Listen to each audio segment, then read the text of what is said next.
station, where unknown forces strike the edge of ecology.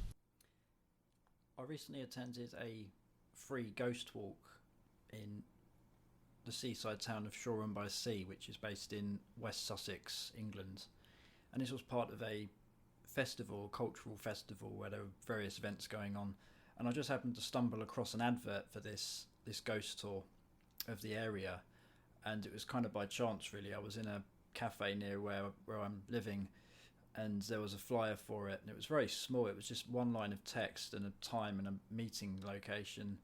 So I decided I'd go for it. So I went along. It was a Sunday evening during, I think it where was this? No, it was last month. So it would have been May 2015, late May. It's a Sunday evening around 5 o'clock.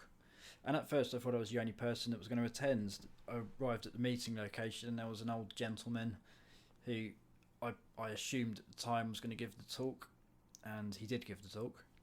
And nice, very friendly bloke. But I was kind of a little embarrassed, to be honest, because it was just me there, and I wasn't sure if I really wanted to go along with it. But then luckily a family arrived, a small, I think about maybe a 9-year-old boy, 9 or 10 perhaps, and the mother, and I think the mother's parents as well, so it's an older couple, but young, not really old. So and another woman, a friend of hers. So basically a group. So I wasn't the only person in the end, which was a relief for me. And anyway, we had this tour. It went on for about an hour and a half, and I decided to record it. And I didn't get the gentleman's name, but I think he's a local Brighton-based expert when it comes to the ghosts and the sort of mythological history of paranormal activity in Britain. And he was a fascinating guy, very knowledgeable, and I asked him quite a few questions. So I recorded the tour, and I'm just going to provide the highlights of the tour as part of this episode. Now, recording conditions weren't optimal, to say the least. It was very windy, and a lot of the locations where we were going around in Shoreham, they were right on roadsides. So there's a lot of background noise. There's a lot of cars driving by. There's a lot of wind, and I've edited it, and basically I'm providing the best of the highlights of the tour. So it will dip in and out but it's in order, but it will dip in and out at times as things moved along. But you get the highlights, and I think it's pretty interesting stuff. I certainly learnt a lot about local stuff in the Shoreham area, and some of it's really fascinating, really eerie, in fact, very interesting, mostly based around pubs, but also a few other locations. So if you're interested in ghosts, you may learn a thing or two. Now there are two different types of haunting, quite distinct from one another. The first are ghosts, and ghosts are people that once lived. But when they're seen, they're not always seen clearly. So sometimes, and a lot of the time, they're just seen as shadows which resemble, to a greater or lesser extent, human form. Once in a while, you will see a ghost which is very clear and very lifelike. The place where you will see that is your own bedroom.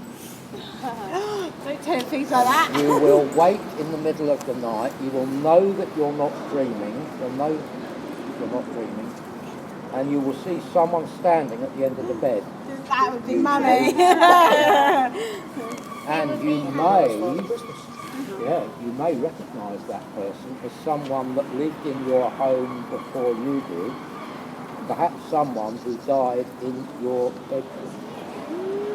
And generally, these ghosts will just stare at you for a while. Are they real? Sometimes they hold you in bed by your legs, distinct from an attack of the cramp. Is it real? No. Wait a minute. Sometimes you will feel hands around your neck trying to strangle you. Ladies lying in bed with felt invisible hands brushing through their hair. Is it real? No. But we will never know of all the people that die in their sleep overnight, how many have died as a result of seeing a ghost in their very bedrooms. But It's not real. generally, ghosts are not harmful, generally, although once in a while they can be. It's not real. Now sometimes people actually feel the ghost getting into bed with them. And I've met 3 ladies that have had that experience. And I asked them what it felt like, expecting them to say it was very cold and chilling, but no, they said it was warm and comforting, saved them turning on the electric blanket that particular night. I Now, don't think that's real. buildings which are often haunted are pubs, and Shoreham has more haunted pubs for its size than any other town in Sussex. The first one is on this next street here.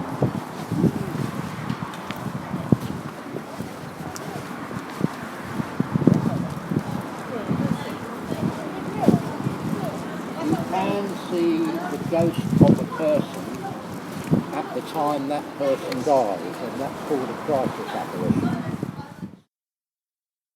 Well, in that particular unit. Right.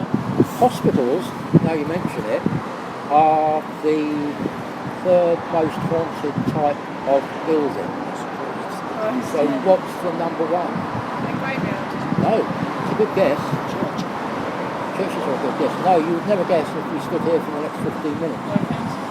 World War airfields. Somebody's written no fewer than 7 books on that subject. What's number 2? Graveyard? No. Workhouse, that's another good guess. Because some hospitals like Southlands and Brighton General were former workhouses. Nursing homes, no. It's actually theatres. Really? Yeah, whether they're...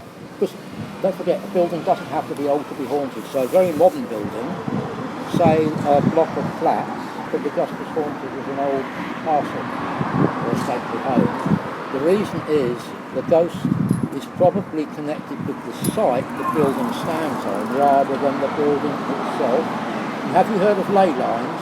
Yeah. These are sources of electromagnetic and psychic energy. Where they pass across a site, the site's invariably haunted. In 1997 at the pub, 3 bottles of Pils lager just shot off the shelf. And in 1998, a shadowy figure was seen at the top of the cellar stairs. So that's quite a lot of different ghostly happenings in one particular building. And most of the buildings in Shoreham, which are haunted, have several different hauntings connected with them. So they're not all drunk at the time, are they? No, by no means. Now, the scientists will dismiss one person's account of a haunting, but if several people have experienced the same thing simultaneously or over a long period of time, that gives more substance to it.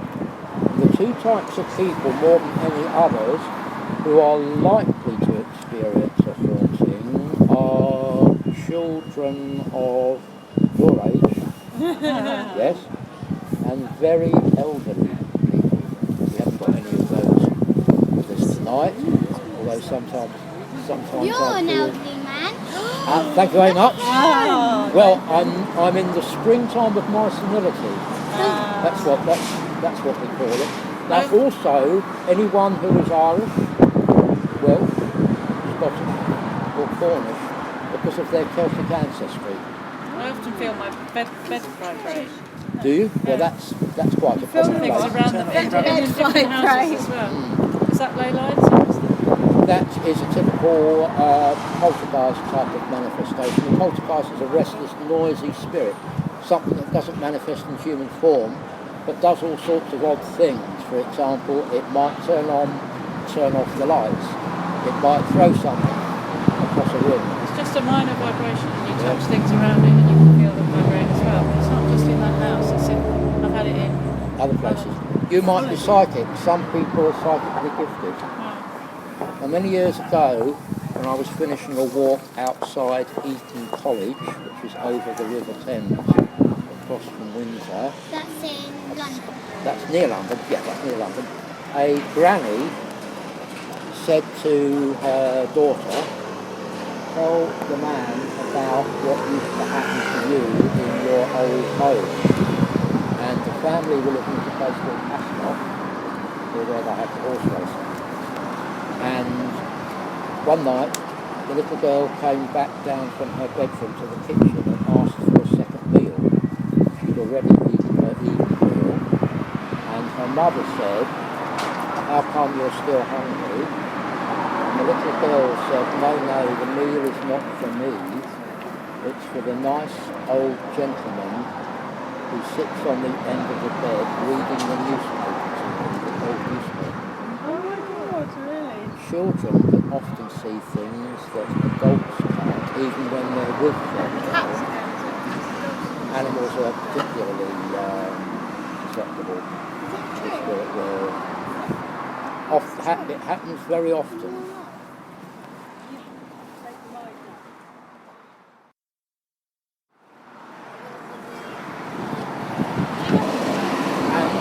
They do a lot of lock-ins, and they have a piece of equipment called an EVP, which can hear talking, which the human ear can't.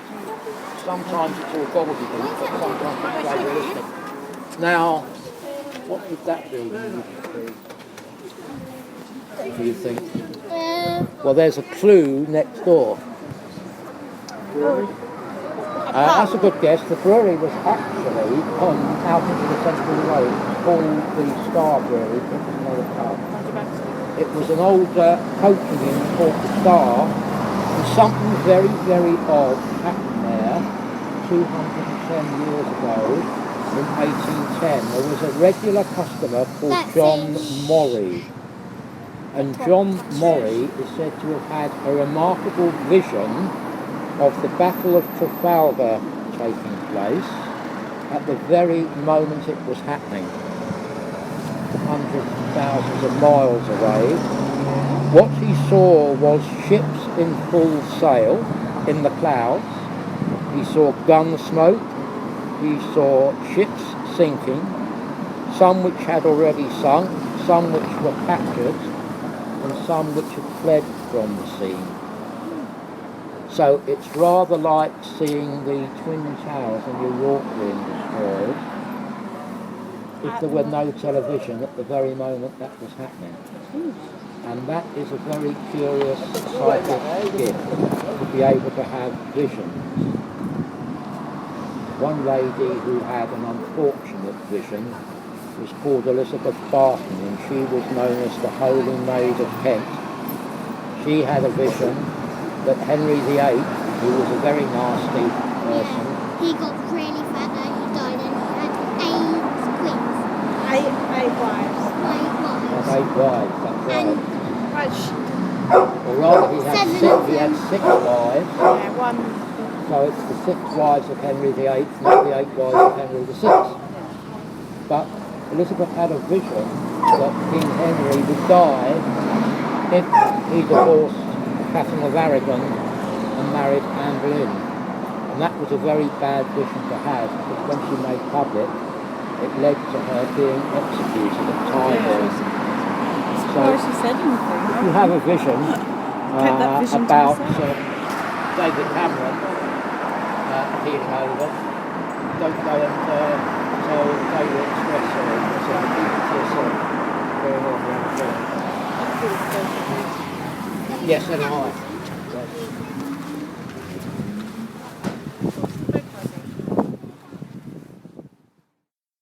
Interesting are trance mediums, and they go into a trance and they can then speak in an unnatural way. Yeah. So a young woman medium can speak like an old man.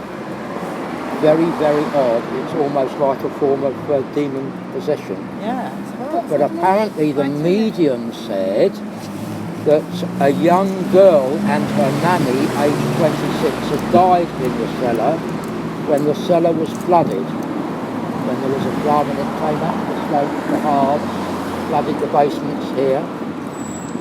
In 1992, Sorry? When did that happen? That would have been probably during the 18th or 19th centuries. Now, the apparition of the little girl I'll mention later. In 1995, a new manager took over the pub, and one morning he went downstairs to prepare for opening and found the bar counter was swimming with water.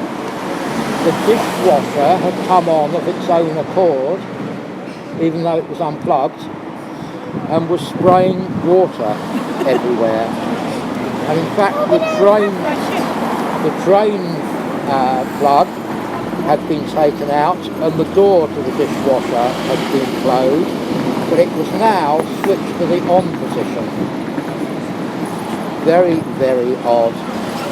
Several days later, the landlord in the middle of the night went down to the bar to get himself a soft drink, and all of a sudden he saw an orb of light hovering around. Orbs are said to represent spirits, people who've died, and in the centre of this orb there was dazzling white light, and it was slightly tinged with blue, but it was large. It was about 3 foot in diameter, and it hovered between the floor and the ceiling, and it remained revolving for a few seconds, and then it faded away.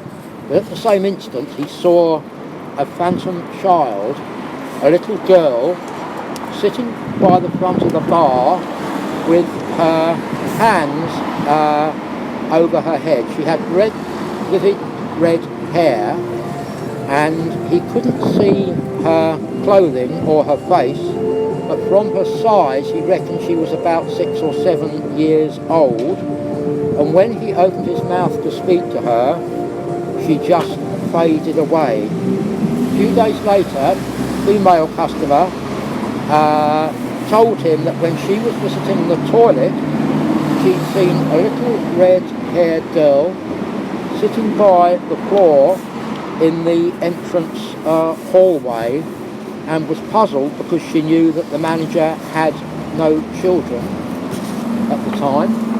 And another customer told the landlord that she'd seen a woman dressed in black at a time when few people were in the pub, and 1 minute the figure was visible, the next minute the figure had gone.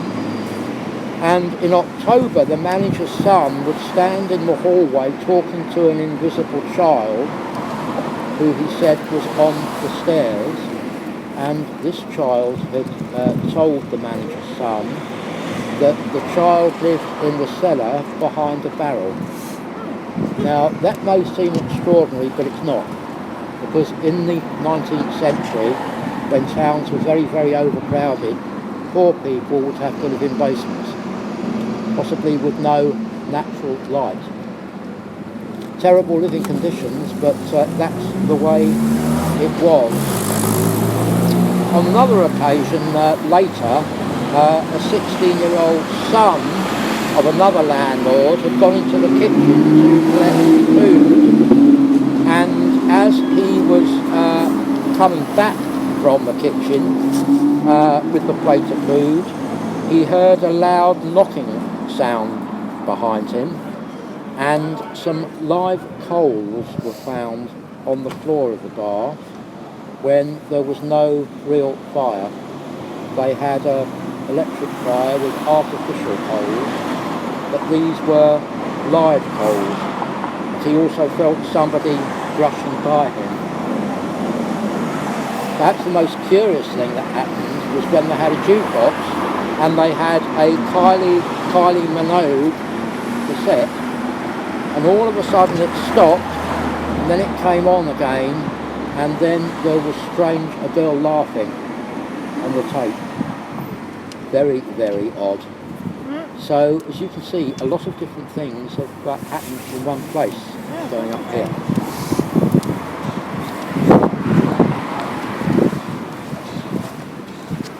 It's informative. Exciting services. Not as far as I know. Still living. Yeah. It could well be. But You see how here in Shoreham, this is rather a local curiosity, just below the present names of the street, they have a sign telling you what the street was previously called. White Line. White Lion Street, yes. Why did they change the name? Well, the White Lion was the emblem of the Mowbray family, and I believe it was probably when half of Shoreham was lost, because we've only got half of Shoreham left. Right. Where was the other half? Where the river is now. Oh, I see. Because all these streets continued across the high street, and where the slopes are, the hards, they continued right across to Shoreham Beach. And when the Adur changed its course, the whole area was flooded and abandoned. Right. How was The the haunted second? house. You see number 53 Yeah. across the road. House on the left, number 51. And someone who lived there told me this story. She saw a figure sat on the end of her bed. As she watched it, the figure got up and walked through the wall into the adjacent house, where it was seen by the occupant there, who was a school teacher at the same time. And that to me is a unique, bear in mind I've studied hauntings all across Britain, I've never known of another haunting like that. Plenty of hauntings where the ghost walks through the wall, but not where it's seen both sides of the wall. And of course, what are ghosts made of? They're part physical, so if one was to brush by you, it would seem as though it was another human. In fact, a lady in Chichester told me some years ago that she and her colleagues get pinched from behind by invisible fingers. And it's not the dirty old boss that does it. There's never anyone there at the time. They also have a spirit essence, which means that they can move through walls, go through a wall or appear from a wall. And the cellar of the house, on the warmest of days, always seems ice cold, and the cat will always react to it. And that's just in a little terraced house.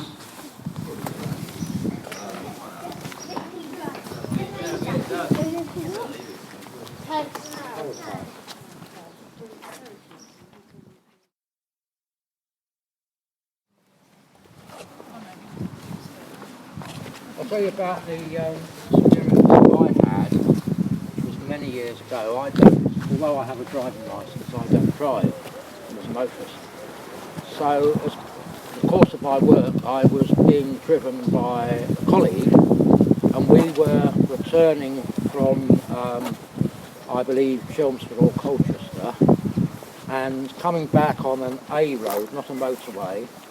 We just turned a bend in the road, and a few hundred yards ahead of us, a van, I think it was stopped for some unexplained reason. And at the speed we were travelling, there is no doubt that we would have had a fatal collision in the short time we saw the van. And at that very moment, the steering wheel was taken out of my driver's hands. It was passed through his hands far more quickly than he could have turned it himself, and we just avoided what would have been a fatal collision with that van, and that's the first time I've ever seen anyone turn white. It just turned white as this happened. I knew what was happening, but he didn't understand. And this is the sort of supernatural happening that is particularly useful. Yes. And even angels as well. Oh yes. Have you ever seen an angel? No, I haven't. But then, they are not all young men with long blonde hair wearing mitres. They take all sorts of different forms. There's been interesting incidents where people have been in an aircraft, passenger aircraft, and one of the engines has been on fire. And it's been a situation that would have led to a crash, and they have looked out the window and seen figures who were supporting the aircraft.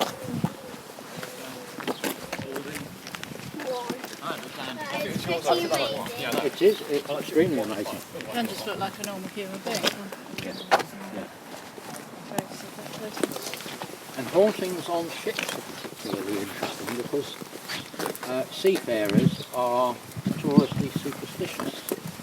And in the earliest days of theatres, almost every theatre has a green room, as we call it. Green is a superstitious colour because theatre scenery had to be moved, blown by ropes.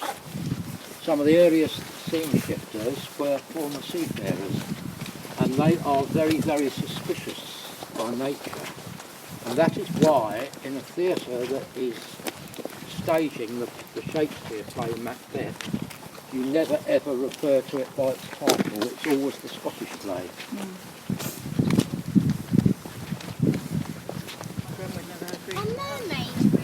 No? Mermaid's real. Mermaid's reel. Well, I was listening to the radio the other day, and they were talking about an incident somewhere in this country where they are said to have found a mermaid on the beach. And the way they described it was a long sea creature that had the fins of a fish and a head that was part human, part animal. Did it have a tail of a fish? Had a finned tail, yes, like a big fish. Yes. Yeah. There can be mermans, can't there? Yes, they can. Yes, that's true.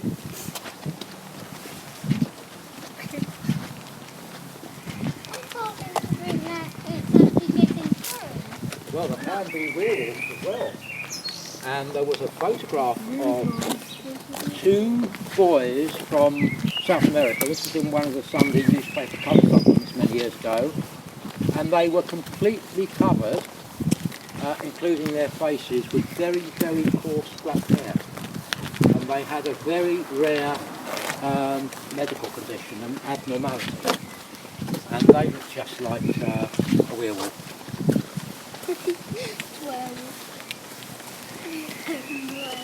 Vampires, very commonplace.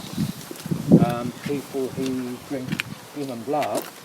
And when the acid bath murderer, John George Hayes, was put on trial, in the evidence, the counsel for his defence said that he'd acquired a taste for drinking human blood after he was in a car accident and his head hit the windscreen of the car, and as the blood trickled down into his mouth and his forehead, so he acquired his taste for human blood, and before he dissolved his victims in acid, having shot them, he is said to have drunk some of their blood.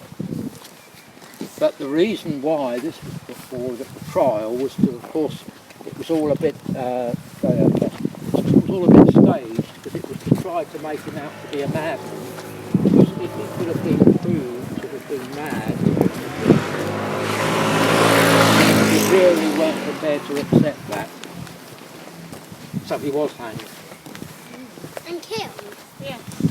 Yes, it's normally fatal. We just got... Are they actually real vampires?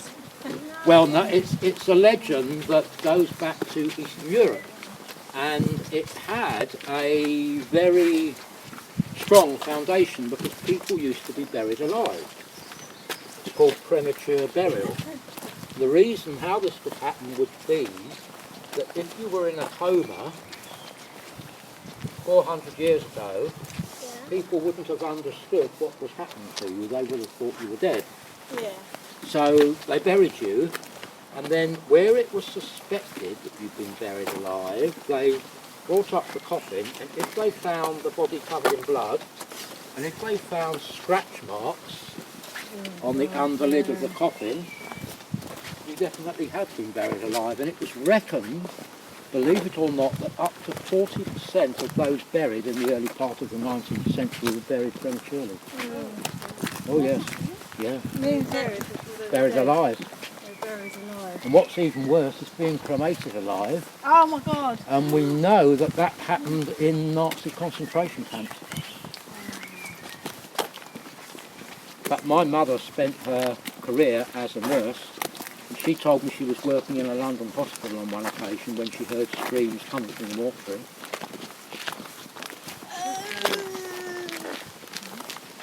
What?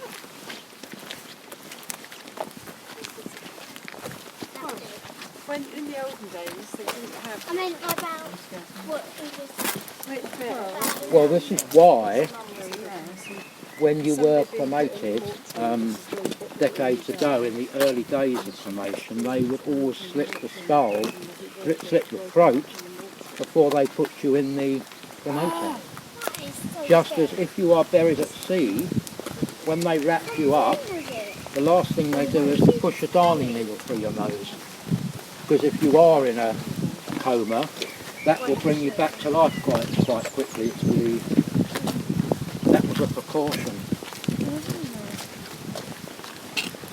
When was the person buried alive from when the person heard screams and earth? Well, my mother, no, this wasn't somebody who was buried alive, this was somebody who'd come back to life in the mortuary. Before they were buried or cremated. They were lucky then. They were lucky. They are. Burial is a very interesting subject, albeit a morbid one. And over the last month in the Brighton Festival, I've been leading a grim and gruesome graveyards tour, where we go round all the old churchyards in the centre of Brighton.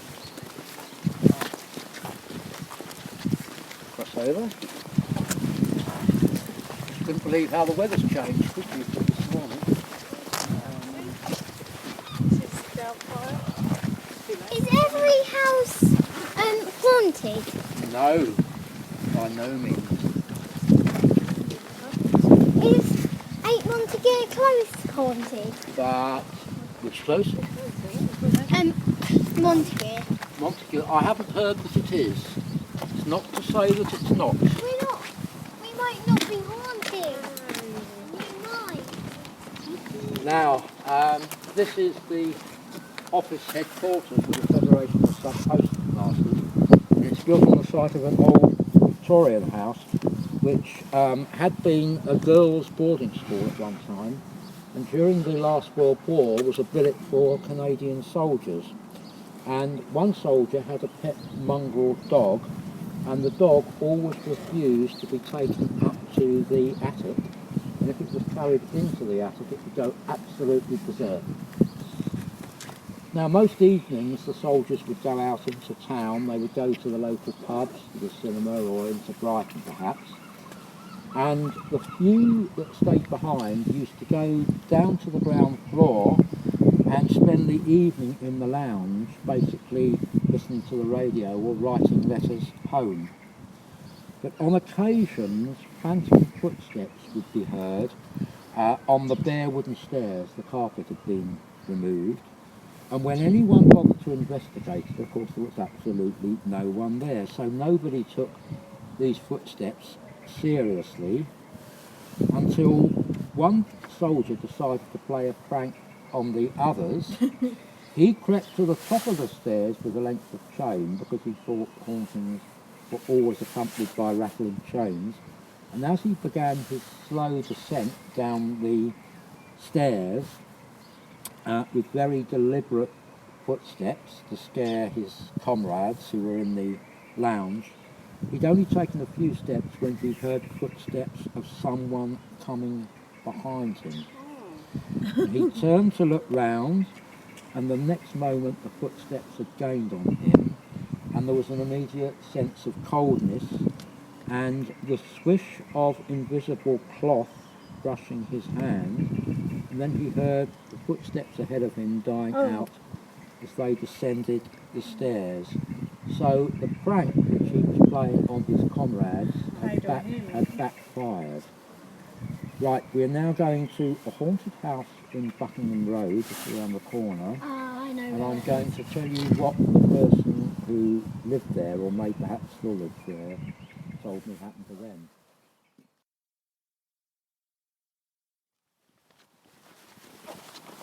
What's the most haunted house in the world?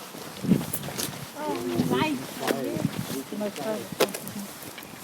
anyone know? Of course, there are a lot in America that are famous to the Americans because books have been written about them or films made.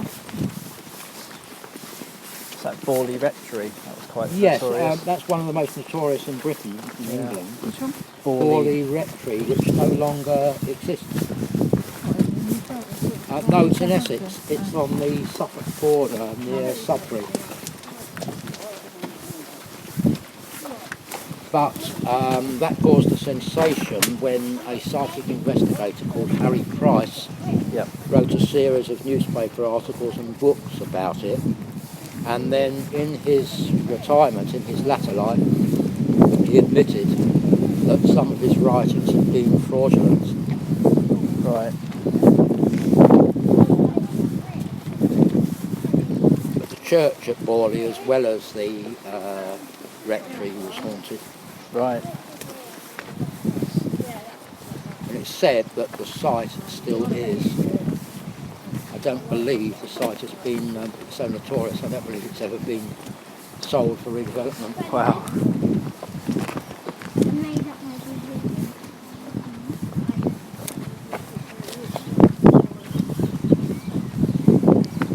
Are you going to tell me what you think it is? Yeah, there was that recent television drama about that famous poltergeist case in the 70s in Britain.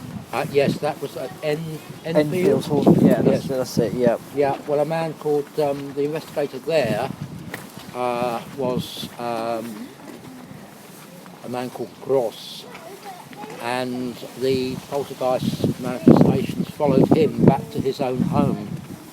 But Wow. that was quite violent. That involved teenage children being thrown off their feet and furniture being hurled around. Yeah. Somebody called Guy Mayfair wrote a book on the case. Yeah, I've heard the audio, the alleged audio of the voice. Yeah. Yeah, it's quite eerie. It's, It is. yeah, very strange. It's difficult to make out if it's genuine or very cleverly done. And it was sustained over quite a long period of time. Yeah.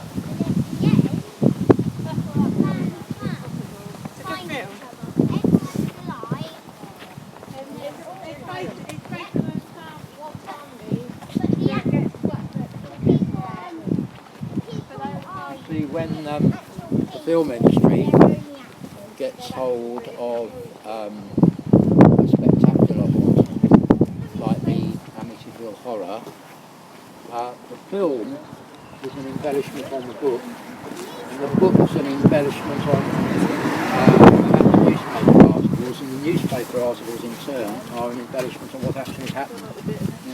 So it's rather like the saying Chinese whispers. Yeah.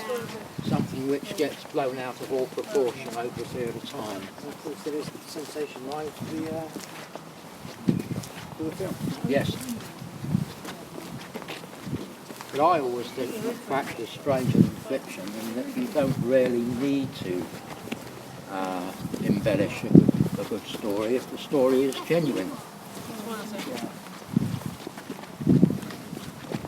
You're making a film, it's got to happen in sort of 2 hours. Well, not only that, it's got to be presented according to the dictates of those who are financing it. And, they think that it's rather like the most... Oh, look at this crap. It's a lucky one, isn't it? That's a cat. I told you it was a cat. Rather like the most recent remake of the Titanic. It hinged upon this improbable love story, Leonardo DiCaprio and Kate Winslet, which would not have been possible to have taken place on board the ship, where the first class and the steerage class were completely segregated. It was just a total romance. Yeah. But that's what it was good. And I mean, as a former cinema manager, I don't generally like remakes, and we've had several cases where the Americans have remade a British story. The two good remakes, I thought, were the second or third remake of the 39 Steps, that's the version starring Robert Powell, and the third remake of the Titanic. Right, we've got to find number 49, which should be up here on the left. Not that far up, I'm pleased to say.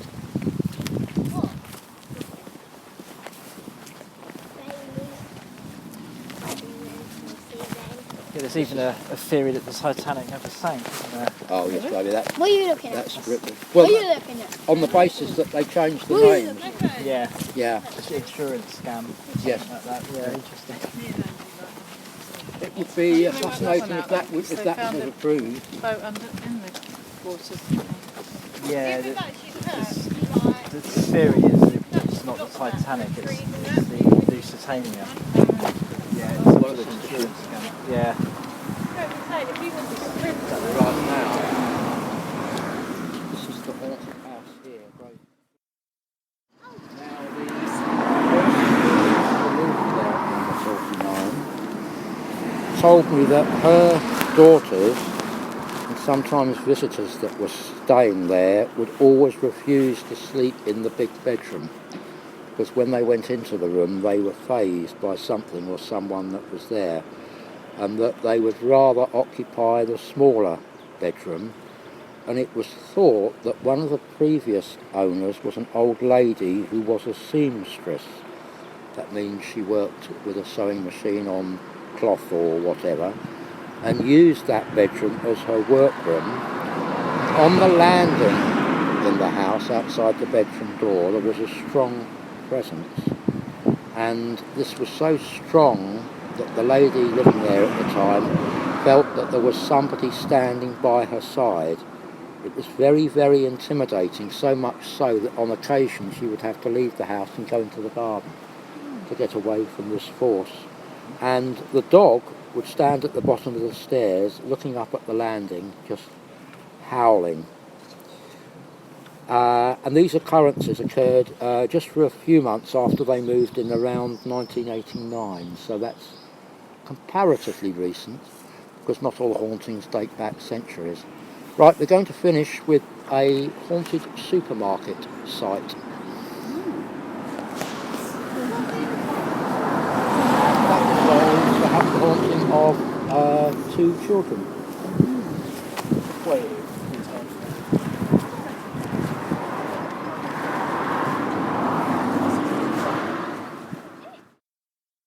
Are zombies real? Zombies are really something that the film industry has taken up on. So the creation of the filmmakers. Yeah, they're not real.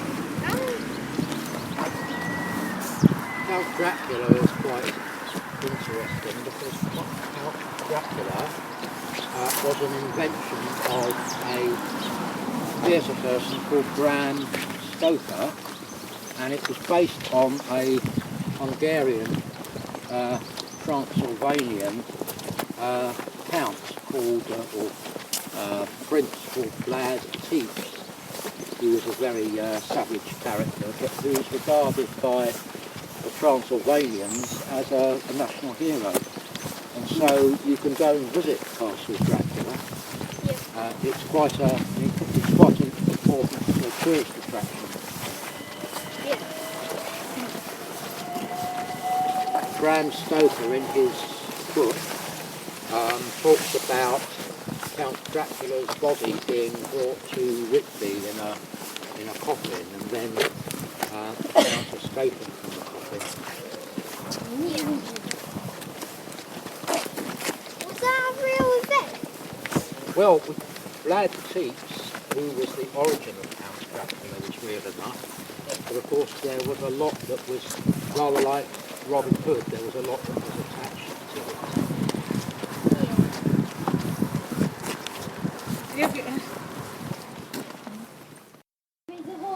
This whole site used to be occupied by the workhouse. What a workhouse was, every parish had a poorhouse which was a ramshackle old building, perhaps a little row of cottages in which very, very poor people lived. And this was the days before you had council housing or sheltered housing. So you went to the poorhouse. Then in the early parts of the 19th century, around 1834, poorhouses were all shut down, and in major centres a workhouse was built to cater for all those people that lived in the poorhouses. And the workhouses were designed like prisons. So children were separated from their parents, fathers were separated from mothers. And the National Trust actually manages a former workhouse at Southall in Nottinghamshire, just outside Newark. Now, the workhouse on this site has long since been pulled down and replaced by the supermarket.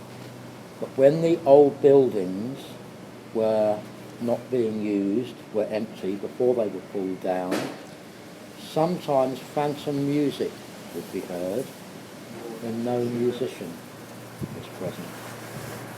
And the three phantom sounds I mentioned earlier, the musical instrument being played when there's no musician, the choir when there's no singers, or the whispering.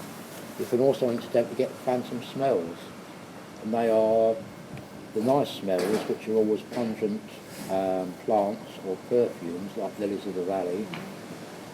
They used to say when a good person died, at the moment of death he gave off a pleasant odour. Or you get the evil types of smells, which always smell sulphurous, like rotten eggs. Those are the two types From of a phantom volcano. never caused by blocked drains or whatever. There's never ever any logical explanation. There was also a haunting in the old workhouse buildings, and a man was seen in Victorian costume wearing a top hat with two young girls wearing a uniform with starched aprons in front. And this was thought to have been one of the teachers of the workhouse, or perhaps the workhouse master himself with two of the pupils. So the theory is that sometimes almost the ground can absorb happenings from decades ago or even centuries ago, and when a person that is receptive to those is present, then you'll get a sort of playback situation, rather like playing back your holiday on a DVD or whatever. So there we are. Thank you very much for joining me this evening. Thank you. And I'm just so glad that the weather's changed. So are we. Yeah. Some more walks in the programme. There's a walk at Southwick, which is the first time I think Southwick's ever been covered during the Adur Festival. And there are a number of other historic walks, including the history of the beach and bungalow town, the side streets and the passageways, and the history of the past. All the details are in your festival programme. Thank you very much. Have a safe journey home. Thank you very much. Thank you. Cheerio now. Bye. It's only as true as you want it to be. Yeah. You don't have to have any nightmares.